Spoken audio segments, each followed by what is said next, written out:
What's going on, brother? You here for episode 5 of the Extraction Review series? Alright, let me open up the gates. Welcome back to the Extract. Today, I'm going to cover Call of Duty Modern Warfare 3's new Zombies Extraction mode.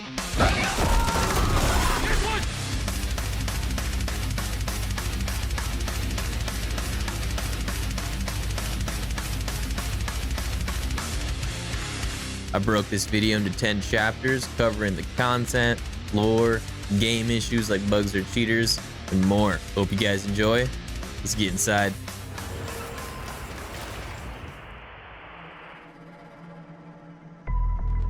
Call of Duty Modern Warfare 3 Zombies is classified under the name Operation Deadbolt. The lore is spread out through multiple acts, cutscenes, and games, so I'm going to give you the quick version. There is an alternate parallel realm called the Dark Ether, where all sorts of madness takes place.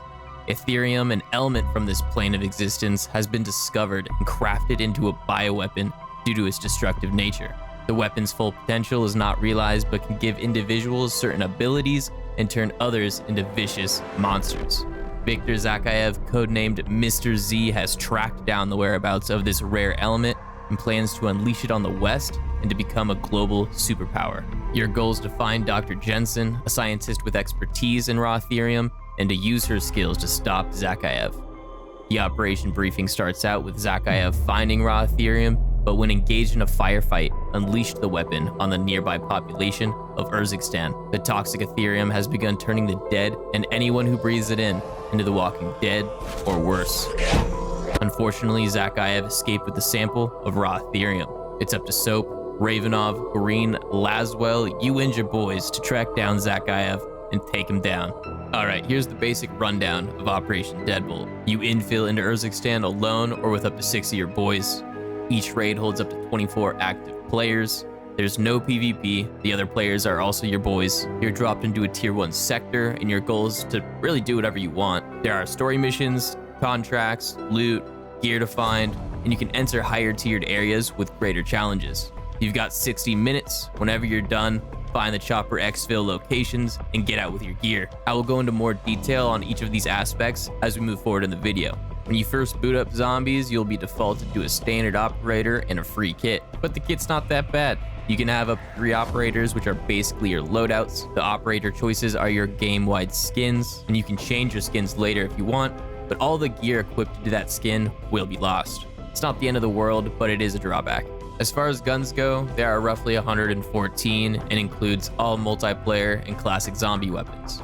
They are found on mercs and caches, wall buys, and of course the mystery box. Whatever gun you make it out with, you can store in your stash, except for the legendary weapons like the Wonder Waffle. Those weapons will be converted to XP when you exfil, so have fun with it while you got it. Weapons can be modded, but only with the attachments you've unlocked for that weapon, just like typical multiplayer. Side note, you can level up your weapons in this game mode. You also have the options to insure up to 3 weapons. The insured slots are for any weapon of your choosing from the typical loadout options. Basically, this is a free kit that you can drop on the ground and get back later after the insurance comes back. Successful exfils also decrease the insurance timer. Other weapons are labeled contraband, which means you're not able to customize them, and if you die, they're gone for good. There are 5 equipment slots that are tied to each operator. They are the Rucksack, Kill Streak, Armor Vest, Gas Mask, and Self Revive. These items are found around the map and are contract rewards. There are 6 item tiers: Common, Uncommon, Rare, Epic, Legendary, and Ultra. The higher you go, the more space the Rucksack can carry and how many plates you can equip. The loadout is made up of your operator, equipment, the items in your Rucksack, your gun or guns, your tactical and lethal items, and finally, your field upgrade. The field upgrade is a special power that is on a timed cooldown, so use it as much as you like. The choices range from damage, taunts, and healing abilities. These are unlocked as you level up. Items you find in raid can be brought back using the Rucksack storage. Cash items will be converted to XP on exfil. Once you're out, store anything you want to keep and re-equip them later when you like. Some items you find are recipes. Yes, there is crafting. You can craft Ethereum crystals and tools, Coca-Colas, ammo mods, wonder weapons, and classified items. Ethereum items are one-time use upgrades for your weapon. One type upgrades the rarity of your weapon, while the other pack punches your gun. For those of you who live under a rock, the Coca-Colas are your perks, like Juggernaut. Ammo mods change the damage type of your gun, like incendiary rounds. The wonder weapon craft options are the ray gun, scorcher, and wonder waffle. The ether blade is essentially the Hell's Retriever. It works a lot like a throwing knife, but the catch is whenever you throw it at a zombie, it bounces to other zombies and then flies back to you. The dog bone lets you summon a friendly hellhound that will follow you around until it dies. As for the golden armor plate, your armor slots will turn gold and will begin to refill automatically even if you don't have any plates, as long as you don't get hit. You find schematics and rift rewards. The chance for better rewards increases the deeper you go into the map. You currently don't need items to craft these schematics, but when you craft an item, there is a cooldown. The stash is made up of your acquisitions, rewards, and guns. The limit to your acquisition stash is 10. The rewards are items awarded for completing missions, and your gun stash is separate. It goes up to 20 slots with the additional 3 insured slots. More insured slots are earned by completing the story acts. At the moment, there isn't any upgrade to the acquisition stash and weapon stash. Operation Deadbolt does have a storyline that is currently broken down into 4 acts and spanning 48 missions. Inside each act, there are tiers, with each tier containing their own tasks. For the most part, they are pretty standard, like fix a tire and run some zombies over, but they do escalate to more involved tasks like finding a lore item. Once you have completed the necessary preliminary tasks, the story mission becomes available. Complete these story missions to proceed the progress of Operation Deadbolt. There are also dailies that can be completed to unlock equipment, just like in normal multiplayer. Operation Deadbolt takes place in Urzikstan. The map is broken down into 3 tiers. As you go deeper in, the zombies gain additional armor, health, and damage. More unique zombie types also spawn as you proceed to tier 3, as well as an increased chance for special rewards.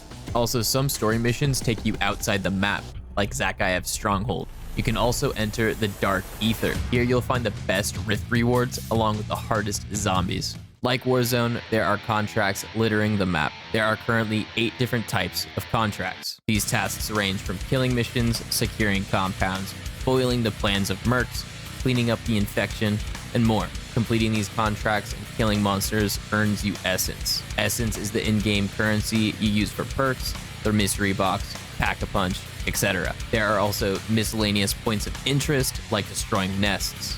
For quick maneuvering, vehicles are around the map, just like Warzone.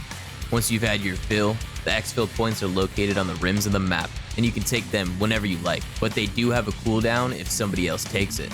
Once the match hits the 45-minute timer, the Ether Storm starts to engulf the map. You've got 15 minutes left to fight your way through the horde and get to the chopper. There are currently 9 perks in Modern Warfare 3 Zombies. They are Juggernaut, Speed Cola, Stamina Up, Quick Revive, Deadshot Daiquiri, Death Perception, Elemental Pop, PhD Flopper, and Tombstone Soda. Jug increases your max health, Speed Cola is quick reload, Stamina Up makes you run faster, Quick Revive increases the revive speed, Deadshot Daiquiri pulls you to the critical zones on enemies when you ADS, Death Perception reveals obscure enemies, chests, resources, and item drops. Elemental Pop makes every bullet you fire have a chance to apply a random ammo mod, like incendiary rounds. PhD Flopper triggers an explosion whenever you dive, immunity to dive fall damage, and immunity from area effect damage from your weapons. And finally, Tombstone Soda, which on death you create a tombstone stash containing your backpack inventory in the next game. Pretty cool, huh? The good old pack punch machine is still around. There are 3 tiers, tier 1 costing 5,000, tier 2 costing 10,000, and tier 3 costing 15,000 essence. To upgrade your pack punch gun to a higher level, you have to go into the tiered zone that upgrade pertains to. So if you want a tier 3 upgrade, you need to go into the tier 3 zone and find a pack punch machine. The pack punch machines in higher tiered areas can also provide the lower tier upgrades. So the tier 2 pack punch machine can upgrade your gun to tier 1 and then to tier 2. Aside from your basic zombie, there are 5 special zombie types in Urzikstan: the Hellhound, Mangler, Disciple, Mimic, and the Mega Abomination. The Hellhound is a zombie pup that is quick on its feet and when killed leaves fire on the ground as a martyrdom. The Mangler is a heavily armored zombie with a cannon and blade for arms. The cannon charges up and deals heavy damage. If you get too close, the Mangler goes into melee mode and chases you down with his blade. Disciples are ranged specters that can summon and buff enemies and drain your life. Mimics are cunning creatures that masquerade as objects and strike when your guard is down. They have razor-sharp fangs and tentacles that can ensnare you. The Mega Abomination is a large three-headed creature that can rush, bite, and trample their victims. It also has a ranged lightning ability that can be shot out of any one of its heads. For those long-term zombie fans out there, Easter eggs are still around. There's secret vehicles, teleporters, and of course, Mr. Peaks. Mr. Peaks has secret challenges hidden around the map. The first team to complete a challenge is gifted with a free perk. Fans of discoverability will love this aspect of zombies, so keep your eyes out for secrets and clues in your runs. Now, there is more content out there and on the way, like the Warlord Dokkaebi and additional Mission X. These updates are in the near future, so check out Call of Duty's website for the latest updates.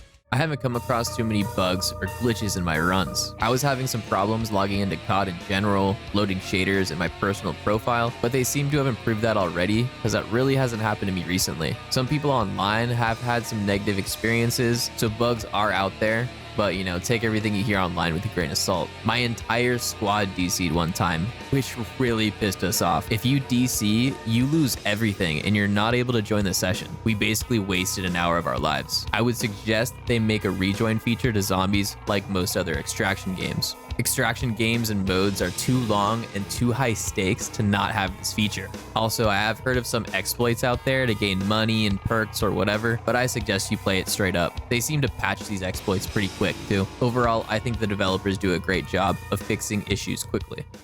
Shocker, but COD is growing. In a given day, there's roughly 60 to 130,000 players. It's hard to tell how many people are actually playing like these different game modes, but I think it's safe to assume that whatever game mode you're trying to play, like the extraction zombies, you'll find people to play with. One thing you can count on regarding COD is tons of active players. This game isn't going anywhere.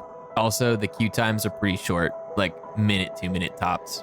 Cheaters are not really a problem in COD Zombies. Things like aimbot and recoil mods don't really affect you since you're playing a game mode that's PvE. I'm sure they're out there, and maybe once in a blue moon it ruins your game in some weird way, but I haven't seen any. There isn't too much on the line for this game mode too, so you can easily rekit and find a new lobby if things go sideways. The overall replayability for Operation Deadbolt is pretty decent. The map is large and the varying tiered areas add some complexity and challenge. With 8 field contracts, 48 act missions, 5 unique zombie types, mercs, crafting, 9 perks, over 100 different gun choices, there are more than one way of playing each match, and plenty of activities to keep you busy. This game mode seems to be meant for people who like horror, fast-paced shooters, quick and constant engagement, and a more casual extraction experience. This is one of the easiest and most casual extraction games out there, which is good for people looking to get their feet wet. There's no PvP and it's cooperative. There's not a lot on the line, like if you die, it's pretty easy to kit back up. And honestly, it's pretty hard to die. You can and will die from time to time, but I have played for hours and not died once. There's no one-taps or rats in this mode. Another great thing about Call of Duty in general is a large community. Twitch has thousands of streamers and active viewers. YouTube is full of content creators making guides, metas, fixes, and everything else you can think of. The Call of Duty community is vast, spanning decades and age groups. The Zombies mode players have been helpful too. Like, I've had people come around asking if I need any help. I personally haven't run into anybody toxic, but let's be honest, they're out there and it's only a matter of time. Moving on to the price, the game is currently $70 USD. Now that comes with a campaign, multiplayer, warzone, and zombie mode. At the moment, there is no way to buy the Extraction Zombies mode alone. I hope one day Zombies will be its own standalone game, but we aren't there yet. There are seasonal battle passes priced at 10 USD or 1100 COD points. The battle passes contain all sorts of skins, cosmetics, executions, emblems, weapons, and XP buffs. There's also more than one way to move about the battle pass and reach your desired reward. Events are also a part of the battle pass. For example, for the holidays, this event reward was added. These rewards are unlocked through completing challenges though. If you're looking for a new skin, there's plenty of cosmetics in the store. The prices range, but you're at least spending $5 and as much as $30 for certain bundles. Here are my pros and cons to Modern Warfare 3 COD Zombies. For the pros, it's a AAA developer with an endless budget, there's a strong community, there's little to no bugs and cheaters, close to 0% chance of game death, and it's a great entry-level game for people trying to get into the extraction genre. For the cons, there's a solid amount of content, but it isn't as much as your typical successful extraction game. You know, it's only a mode and not a full standalone game. And they're missing some crucial elements most extraction games have, like an interactive hideout, traders, and market. Also, it's pretty pricey. $70 is not worth the zombies extraction mode alone. For the extraction rating, I give it a 7 out of 10. This is a great extraction game for new people to the genre. The lack of cheaters and bugs is typically a rare thing for extraction games at the moment, and there's such a big budget that people, if they like this game and keep playing it, I'm sure there's gonna be add-ons, DLCs, cinematics, and more. Thanks for watching. I'll catch you back at the kill cam. Peace.